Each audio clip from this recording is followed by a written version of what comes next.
Well, Waipā District Council is considering a curfew for cars to try and crack down on illegal street racing. Residents have had a guts full of large groups of boy racers doing burnouts on their rural roads, racing at excessive speeds and sometimes terrifying stock.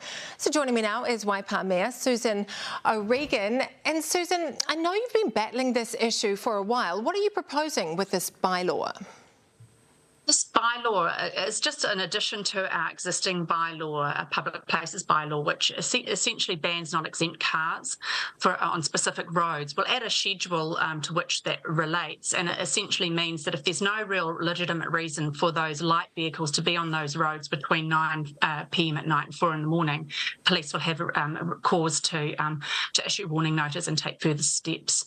Right, because the first question people asked today when we were talking about this is, what about those law-abiding residents who need to drive at night? Will they be swept up by the bylaw or not? Not at all, not at all. If you have a legitimate purpose for driving home after dinner with your family or late home from work or finished your shift, you're absolutely 100% fine, safe as houses. There's no prohibition against law-abiding users using the roads during those periods. And Susan, I see today that the boy racers are asking for a place that they can go and congregate for free. I think they call it a skid pad.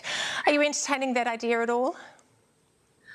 We've had a minority voice, I have to say, call for funded skid pads around the district. But look, essentially, they're calling for ratepayers to fund these environments. And my experience is that these haven't worked in the past. There have been examples around the Greater Waikato which haven't worked, mainly because they come at a cost to the user on account of the need for there to be health and safety requirements attended to. And I understand often ambulance services nearby. So obviously that fee-paying service is not something that's attractive to these users.